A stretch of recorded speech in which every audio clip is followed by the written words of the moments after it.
Death is something we all face, whether it be family, friends, or ultimately our own. It's something that we need to deal with. Until the idea of building a columbarium on church property came to us, my husband and I had never really discussed what we would do or want after our deaths. You know, there are times when we have to deal with things that are extremely difficult. My family and I had to face the reality that my wife Sharon was dying from pancreatic cancer. Sharon loved being a wife, mother, grandmother, daughter, sister, and friend. She loved it. She positively influenced everyone that knew her. She had an infectious laugh, and she genuinely cared about their well-being.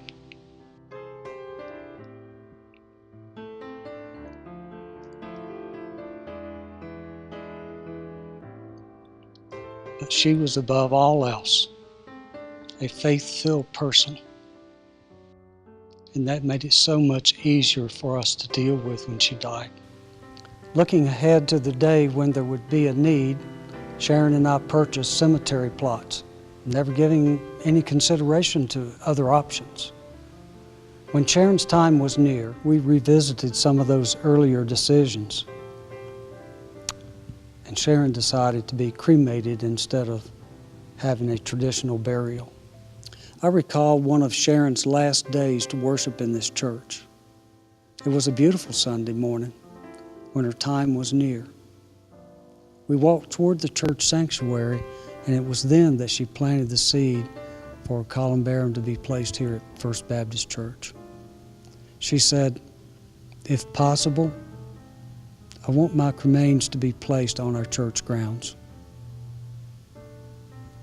We introduced the idea of having a columbarium established at First Baptist Church, and it was accepted.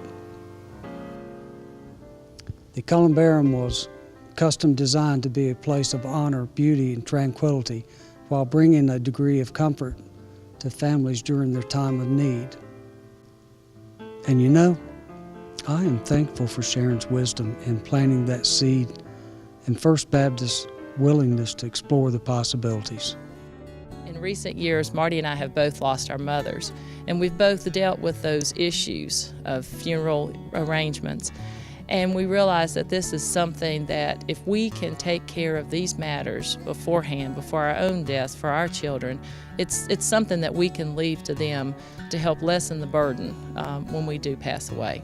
The miracle for me was that God knows what I need before I have any idea. And so when the columbarium started to be discussed, I thought, well, I don't really know where I want to be, and I don't want to be a burden to my children. So when that time comes, and I'm here at First Baptist, they will have the blessing of support from their church family, because my children know each and every one of you here throughout the years, and y'all been very, very good to them, and I've trusted you with my children as they were growing up. And I know that I can trust you to take care of them when the good Lord calls me home. So I feel that He just opened up a window for me, and that this is where I need to be. When Harless presented the idea of a columbarium, it was a new concept to me. I had no idea such things existed. I can't think of a better place for my remains to be than here at First Baptist. I like the idea that it's economical. I like the idea that it would be close to the church, and it's a site where it makes it easy for your family to visit your remains. Not only does this columbarium offer a place of rest for the cremains of those members that would like to be a part of this, but it also would offer a place of meditation, a place of reflection, a place for people to walk and to be able to reflect on their own walk with God. This place has certainly deepened my faith, and I hope that whether it be inside or outside, that everyone have this opportunity. I'm Ed Barker. My wife Phyllis and I have been members of First Baptist Church for almost 49 years now. And to say the least, we're probably, in the sense of life, we're closer to the end than we are the beginning.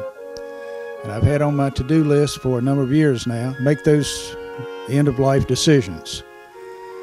The idea of a columbarium, as others have stated, was totally new to me. I had no concept of what it was or what it represented.